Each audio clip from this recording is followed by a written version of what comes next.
As world leaders, entrepreneurs, and scientists all strive to solve for climate change, we all have one purpose in common: to build a sustainable future for the communities of today and the generations of tomorrow. So how can we empower the next generation to continue to build a more sustainable future? We like to teach things about like the interactions between ocean currents and air masses. We talk about human activities. Some of the ways that we make this applicable and immersive to our students' lives are through resources like Sustainable Futures, which is an interactive classroom tool. So they have different features like the virtual field trip, and it kind of brings it to them. But the website also has things like educator guides and also like family resources for ideas of sustainability goals that students could do at home. When we poll both our teachers and our students about what they want to teach and what they care about learning, climate innovation is one that always comes to the top of mind because they care about where we live, how we live, and want to make the world a better place for the next generation. So it's a topic that's really near and dear to a lot of people's hearts. You just heard from Courtney Clague, a science teacher from Tyler, Texas, and Alyssa Sharpe, CEO of DigiBridge, a STEM nonprofit organization. We'll also be speaking with Deidra Parrish Williams, Director of Citizenship and Community Engagement at Trane Technologies. I'm Dominique Silva, and you're listening to Healthy Spaces, the podcast exploring how technology and innovation are transforming the spaces where we live, learn, work, and play. In today's episode, we're going into the classroom to see how educators are using creative approaches to help kids connect to sustainability and technology. We'll also hear why it's so important for forward-thinking companies to support the next generation of climate innovators.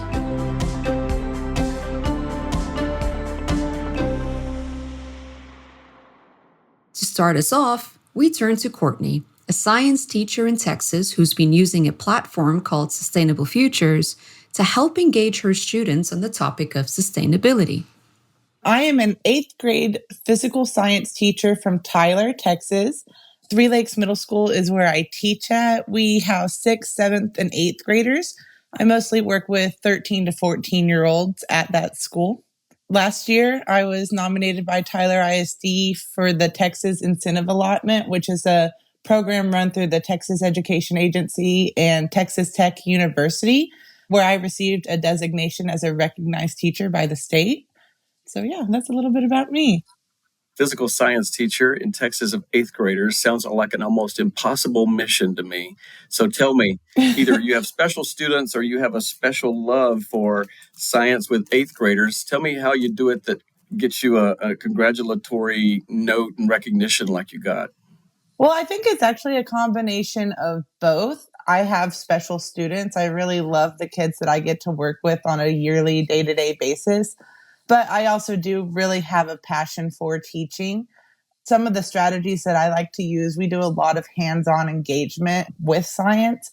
People learn science through doing it. It's a process and a skill that they need to learn to be able to practice it effectively.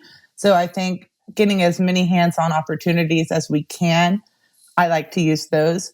We do a thing called classroom transformations. So instead of going necessarily on a field trip, we turn our classroom into a location.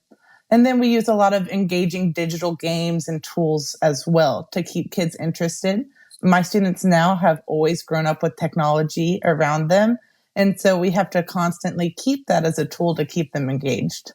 So I love this idea of changing your classroom around. What are some examples that you've done that sounds interesting? What kind of things have you done? I'm trying to think back to my days in science where no one did an immersive background in an immersive classroom. So give me an example. Okay, this is one of my favorite topics. So I try to do a classroom transformation every unit that we have. And one of our first units in the year is the 8th graders first delve into chemistry. And what I did this past year was transform my classroom into a potions lab that was inspired, by Harry Potter. So in this lab, the students got to do 6 different chemical reaction stations where they explored chemical reactions, but they were all set to themes from Harry Potter. So it was really nice for students to come in. They walked through, and I had the brick like little tarps hanging down. So they walked through like they were going through the platform and entered Hogwarts, and they got sorted into their different houses using an acids and bases like simulation. So they really got into it, and it made their learning impactful and meaningful, and it stuck with them for the whole year. Another example that we did is I turned my classroom into the Three Lakes Museum of Natural Science. So we did that to learn about our geology unit. And we even got fossils and different gems and rocks donated to us by our Gem and Mineral Society.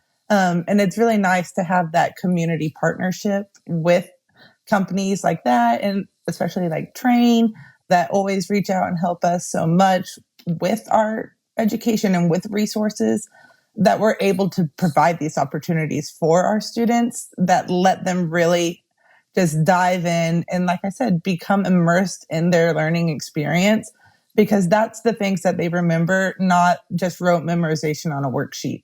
You make me want to go back to 8th grade science. What about these big topics like climate change and sustainability? Do you find ways to integrate that in a way that, to use your word, the sort of immersive experience, do you find ways to do that engages the students? Oh, yeah. We teach sustainability directly through the TEKS in Texas. That's what our state standards are called. We do teach things about like the interactions between ocean currents and air masses and how those produce hurricanes. We talk about human activities and dependence on groundwater and surface water and systems. And some of the ways that we make this applicable and immersive to our students' lives are through resources like Sustainable Futures. The Sustainable Futures website's really neat because they have a lot of good pockets of information on there. So they have different features like the virtual field trip that allows students to kind of explore the idea of food scarcity around the world, and it kind of brings it to them. But the website also has things like educator guides and also like family resources for ideas of sustainability goals that students could do at home. So these are attainable goals that they can reach with their family, and it allows them to be creative and think about what they can do in their daily life to be more sustainable and create a more cohesive future for themselves and everyone else around them. It also allows them to see like interviews with specific scientists that are in this field to open their mind to the professions and like different methodologies that could be really impactful if they were used worldwide. I love that idea. I have worked with other programs personally, with a Girl Scouts program in the past around career paths. And I think career paths are being talked about, earlier and earlier now in schools. It sounds like you were doing the same thing in 8th grade. How does that work? How are you doing that? I mean, how do you even approach this whole topic of career paths? Are you bringing scientists in careers into the classroom, or are you doing it in other ways, maybe online or virtually? It's kind of a mix of both. So I'm lucky to be with the school district here in Texas that we have a college and career technology center. So this is a separate building outside of our high schools that students can go to get hands-on experience with different like vocational and career fields. So they have things like a manufacturing career pathway or science, technology, engineering, and mathematics career pathway, health sciences. So students get to go work in conjunction with professors from Tyler Junior College, and they get hands-on experience exploring those different fields before they enter the workforce or before they graduate high school. And as 8th graders, we take a field trip there every year so that they can explore those pathways and pick them before they go to high school. And once they're in high school, they'll follow that pathway of courses, similar like what you would do in college with your degree pathway, but they're doing it earlier. Also, our district has college and career readiness classes for our 8th graders. So they're exploring colleges, vocational schools, military, things like any of those type of options that they might do in the future so they can be planning ahead. I love this discussion on career paths. Tell the listeners, too, about how you're able to connect possible career paths with things that they are doing when they're out of classroom anyway. A lot of our students spend a lot of their time outdoor here in Texas. We have avid fishermen, hunters, things of that nature. And I think that's one connection that we're able to make with students is those love of their favorite like hobbies with their families can actually be careers. A lot of them don't realize that they can have a career in wildlife management or maybe a game warden. They could become a park ranger for the Texas or, National Parks and Wildlife Services. They could work with animals on a daily basis if that's something they're passionate about. And in Tyler, we have these programs at our CTC building that allow them to explore these opportunities before they go to college, so that they know that's for sure the path that they want to go down. Yeah, you really are shaping young lives in a tremendous way. I have a question, though, about the motivation of students. How do you find it today? Are they motivated to explore these areas that are not the ones they may see on TV or on Instagram or on TikTok that is all celebrity laden? How do they get motivated for something that's beyond that? So I will be honest, at first, when we're initially bringing in these ideas, they're not always as engaged, but that is part of our job as the educators to bring that engagement to them and make it relevant to their lives now. And you mentioned some type of videos and social media things that they're currently used to. So we do try to incorporate those into our lessons to make it more relevant for them. And I think that's our job as educators now, is to meet students at the level that they're on and where they are. And so we have to use all sorts of different tools. We do use interviews with different climate scientists. I really just think making it dynamic and something that they can't avoid brings the motivation to students, and then making it relevant to their life as well. Here in Texas, we just experienced Hurricane Beryl. And so whenever we talk about big events like that, that's very relevant to their lives because they just lived through it and they experienced that. And those are when we get those aha moments, because they know it's something that does impact our state on a large scale. So, Courtney, what's missing? You're doing so many great things. There must be some things that you also have a short list of that you'd still like to do. Of course, there's always ways that we can continue to improve and engage our students in these sustainability practices.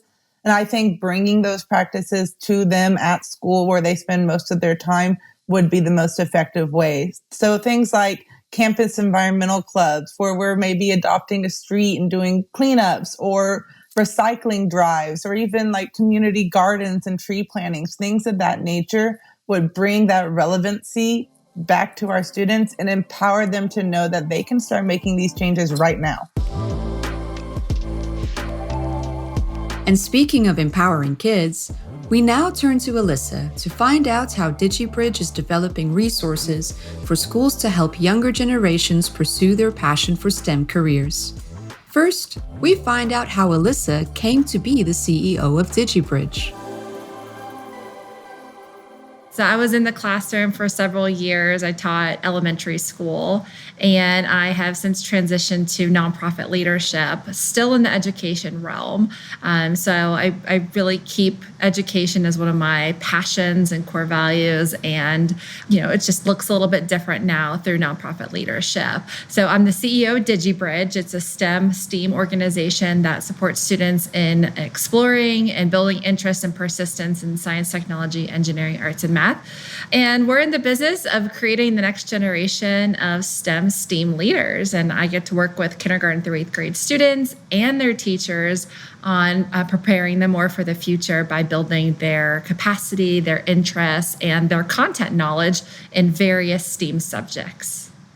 So STEAM and STEM, so I think we're all familiar with those science, technology focused classes and or subjects.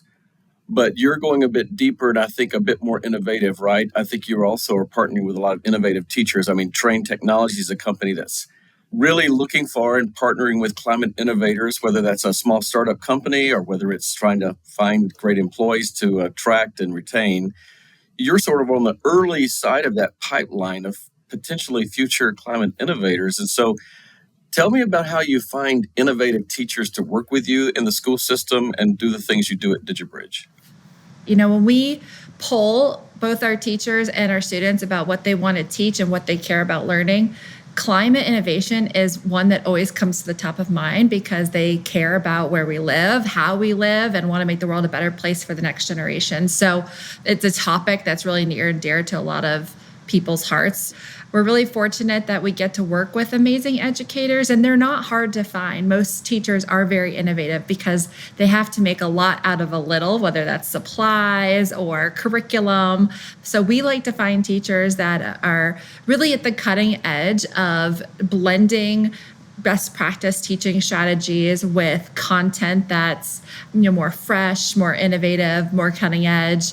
And so when we work with those teachers and we find them through our school partnerships, we build their capacity. We give them trainings on gender equitable teaching strategies in STEM. We give them access to content that DigiBridge creates with industry professionals. So for example, we have an environmental sustainability curriculum that we built with Trane Technology professionals that our teachers have access to and can use it not only in DigiBridge programs, but also in their classrooms as well, and share that with other teachers. So they care a lot about the next generation. And so we're just providing the resources and tools and trainings and professional development so that they can not only impact the kids in their classroom today, but the thousands of kids are going to impact over their tenure as a teacher.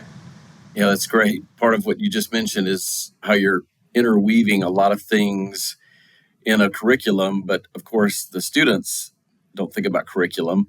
They think about fun and creativity and possibly learning. But how do you make sure that the things that you're doing are relevant to students' lives?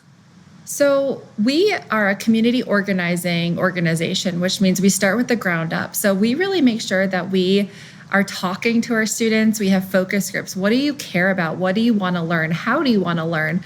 Education has become so dynamic. There's a lot of differing ways to grab students' attention. Technology has made that even more complex. And so we're always creating focus groups for our students to tell us, what's next for you? How can we support that? For example, we know artificial intelligence is something that's right around the horizon and impacting a lot of businesses. School districts don't really know what to do with it right now. And so we're talking to our students on what are they excited about learning about AI. And I think making sure that your end user is present in your design and your delivery is absolutely essential to creating curriculum and learning experiences that are going to be highly impactful for students. I love that focus on impact for their lives. It's something that you have a sort of a long-term view of. You're not just seeing them as third graders or sixth graders. What role does technology play today with what you're doing in the community where you serve? So we all know technology is shaping our world faster than anything else. If you want to go into medical or you want to go into engineering or even finance, you have to have technology skills. And so it's something that goes right alongside all the content experiences we're building. What are the technology skills you're going to need to, be an X-ray technician or someone that is in data analytics. So technology is shaping things so quickly. We're having to stay on top of all the trends. Sometimes our students are bringing those trends to us, and we're playing a little bit of catch up because, kids that grow up with technology these days are just so much more advanced in it. But we believe that it is really central to a student's longevity and career development and workforce development is the technology skills they need to build from an early age. One of the reasons that Trane Technologies has partnered with you has been that you have sort of a foot in both worlds, right? Sort of a foot in the education world for young minds, but also thinking about it in terms of how do we help them understand the needs as a workforce for the future, especially as climate innovators, which is it's a fantastic partnership because you're able to bridge that so well for us. So you obviously not only have a talent as a leader in doing that, but you surround yourself with people who are also passionate about that as well. What kind of barriers do you see currently in front of you? I mean, you might say funding, but beyond funding, what types of things do you see as a barrier that you are working to remove? I think it's no secret that it's a really hard time to be a teacher, to be an educator. We're experiencing teachers leaving the classroom at rapid rates. And I really think it's time for us as a nation to rally around our teachers and support them and view them as the profession that makes all other professions possible. So we're definitely feeling that with the teacher turnover and doing everything we can to support teachers and having them stay and giving them everything they need so that they feel confident that they can stay. I also believe that a lot of barriers we face are things that are outside of our control, but they're all the things that students experience before they even walk in the door of a schoolhouse. A lot of them experience housing insecurity, food insecurity. Their parents are working multiple jobs. They might not have reliable transportation. And so we have to provide, holistic support to families to get them to take advantage of the programs that we're offering. So it's allowing us to create really innovative partnerships with other service providers. So that way, if we have a student that's very interested, but one of his barriers is that they're hungry all the time, how do we get them connected to a food resource that provides that need for them so that they can be fully present for school? So I think a lot of times we think education is just as soon as they walk in the door, but we have to remember that our kids are people and their families are people, and people experience hardship in a lot of different ways. And we just have to keep that in mind as we're working with students. It's a great answer about barriers. You completely bridged over to the hope for the future, which brings me to my next thought here is about scaling this. So if I could transplant you today to some other city, Kansas City or somewhere, and you were starting all over, how would you scale this there? What's your recipe for making this work? It's interesting to think about scale because we have that community organizing model. So we never want to go into a school district or a school and say, here's what we can do for you. It's really asking them, what are their needs? What are their goals? And how can we support those? And so that makes it a little bit more difficult to scale because it's not as plug and play. Sure, we have the curriculum, we have the teacher training, we have the materials, those aspects which are. But I think if we're planning to go to a new city, which is, potentially on the horizon for DigiBridge, which is extremely exciting, we want to make sure that we're doing it with dignity and actual support that is a true need in those areas. So it may be they need more remediation support for science standards. Maybe they need more after school offerings. Maybe they're really struggling with recruiting teachers, and this is a value add to their recruitment plan. So I really pride ourselves on asking the questions, how can we support you in your goals, and developing solutions in partnership with the community that we're serving. So it makes it a little bit trickier, but it makes it very rewarding when it works out in the end.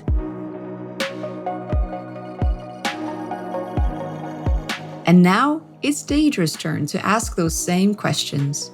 As Director of Citizenship and Community Engagement for Trane Technologies, she partners with organizations like DigiBridge and teachers like Courtney to ask, how can we support you in inspiring the climate innovators of the future? There are many facets to it. It is very definitely about creating opportunity. It's about making investments in the future. And not just the future of our organization, but it's about the future of our society, of our planet. We are making investments that we hope are going to yield us a stronger economy. I broker relationships in our community. I help to strengthen the brand of our organization. I help to connect us to change makers, thought leaders, spheres of influence in the communities where we live and work. So it really depends on any given day. But corporate citizenship really is about making sure that we as a citizen, and when I say we, I mean Trane Technologies, we very definitely are a citizen of our society, making sure that we are integrated and relevant in every way. I think we do that a bit differently, though, Deidra, than some companies. I think this thread of innovation has found its way into your work as well. I think some people come to the sustainability and their preconceived notions there is all about environmental impact. But it's more than that. And I think maybe you think that same thing around corporate citizenship and what that means and how it's linked to innovation. Am I right? Absolutely. Absolutely. And listen, there's good reason why much of the thought around this work is anchored to the environmental side of things. That's what got us here. But I think Trane Technologies, and certainly I, have a much broader, more inclusive view of what sustainability really looks like. And it is about equity. It's about opportunity. If you think about what is required for a community, for a planet to be sustainable, you have to include equity in that conversation. And that's why so much of our work is devoted to creating opportunity for people. So how do you find those partners, or do they find us? We probably do more finding of them than they do of us. And part of that is just that we want to be thoughtful about what these relationships look like, because we do look at them as partnerships and extensions of our brand and of our strategy. So we're looking to do fewer and deeper relationships. And it's a little bit more art than science. We look at these relationships and forming the relationships probably through a few different lenses. Certainly, we want to make sure that these are organizations that are supporting the communities of people that we're looking to support. We want to make sure that their bailiwick really is STEM education. So let's make sure that they really have the wherewithal to provide those kinds of experiences. And certainly because we look to form relationships that enable our employees to engage and lend support, we're also looking for partners that are located in places where we have a heavy concentration of employees. We do a lot of integrating these concepts of sustainability and climate impacts inside the company with functions and teams that some people might think are at a distance from the work, like finance or human resources team. You're doing some of the same thing like in the classroom as well. It's sort of like helping an educator integrate some of this into the curriculum to create a new level of fluency. Is that right? That's absolutely right. A big part of what we need to do is reframe the way people think about STEM and also about sustainability and the careers connected to it. We need to help young people understand how relevant it is. I was in a classroom a couple of months ago, a 9th grade science class, and the topic of the day was green buildings. And I was trying to help them understand how relevant sustainability is. And coincidentally, as I'm there talking, the truck pulls up outside of the classroom. So I called all the kids over to the window to have a conversation. It was perfect. And I said, do you all know what's on the truck? And of course they did. They knew it was their lunch. And so then we got into a conversation about, well, do you suppose the food is hot or cold on that truck? Of course it's cold. They knew that. So then we talked about, well, how does the food stay cold? Is there a big block of ice on the back of the truck? Is there an air conditioning unit back there? How does that happen? And so that led us to a conversation about the importance of climate control in multiple environments and how exacting that technology has to be, and the careers connected to engineering and testing and calibration, and not just on trucks, but in supermarkets, not just in places where there's food, but also in pharmacies and in hospitals. And so all of a sudden, the idea of climate and climate control took on new meaning and felt really relevant to them. And those are the kinds of conversations we need to be having. Those are the kinds of conversations that our partnerships are enabling us to have. And it's really important because as we look to bring future innovators along and into our industry, we've got to help them see what the future looks like. A big thank you to Alyssa, Deidra, and Courtney for joining us on today's episode, where we discuss the importance of corporate citizenship and innovative teaching strategies in our efforts towards a sustainable future. At Trane Technologies, we believe that every job is a sustainability job, and every role provides an opportunity for impact. That's why each week on the podcast, we'll feature how someone is building healthy spaces in their organization or community. This week, we're sharing a submission from Megan Strittmatter, a project manager in La Crosse, Wisconsin. Megan is building healthy spaces in her community by volunteering at the Nature Place. This is a local native garden accessible to everyone, which brings joy through beautiful and sustainable landscapes. Native gardens support pollinators, make ecosystems more resilient, protect marsh habitats, and provide science education to kids within the community.